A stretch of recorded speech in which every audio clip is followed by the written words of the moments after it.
Bonjour, donc je me présente. Mon nom est Martine Vallée-Cossette. Je suis vice-présidente de l'Association Infertilité Québec depuis quand même presque 4 ans maintenant. Je suis aussi une personne infertile.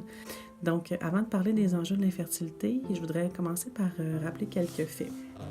Donc, en 2010, le gouvernement libéral a mis en place un premier programme de couverture de la procréation médicalement assistée qu'on s'est vu se faire enlever. Depuis la fin du programme, en 2015, on a constaté que la plupart des personnes infertiles sont malheureusement retournées dans le garde-robe, c'est-à-dire que le sujet de l'infertilité est devenu encore plus tabou qu'auparavant. Les enjeux sont vraiment identitaires. Donc, ces femmes-là souffrent actuellement d'une grande invisibilité sociale.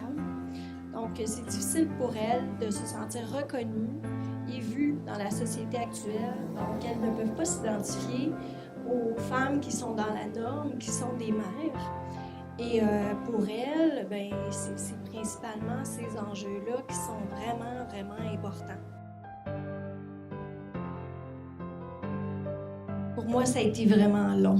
Parce que j'ai appris à 14 ans que je pourrais jamais avoir d'enfant. De 14 à 35, j'ai complètement étouffé ce deuil-là parce que il y avait personne autour de moi qui vivait ça à mon âge. Finalement, après une fausse couche,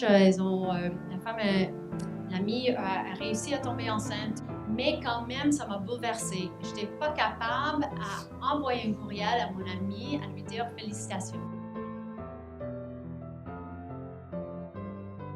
C'est juste pour dire, le stress, là, il est causé par l'infertilité, par cette détresse-là de ne pas être capable d'avoir un enfant, alors que des fois, la voisine s'est fait avorter 4 fois.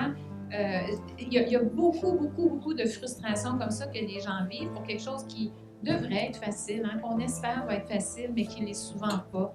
C'est stressant parce qu'il y a une atteinte à l'estime de soi. Quand on n'arrive pas à avoir un bébé, c'est bon, mais qu'est-ce qui marche pas dans mon corps? Le stress n'est pas une cause d'infertilité. Pour être une cause d'infertilité, il faut que ça soit tellement sévère qu'on arrête d'ovuler. Je peux ajouter à ça, c'est si être mère est le plus beau, la plus grande chose qu'on peut faire dans la vie, le choix de ne pas être mère est vraiment pas bien reçu.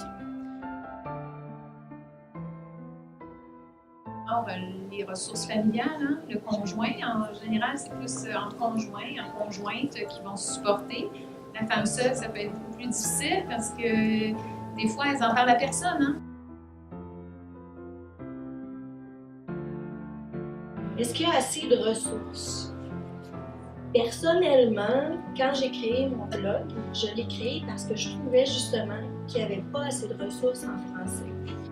Mais aussi, avant de rentrer dans le système de traitement de fertilité, quelles sont les ressources offertes aux personnes qui soit souffrent des maladies chroniques, qui peuvent avoir un impact sur la fertilité,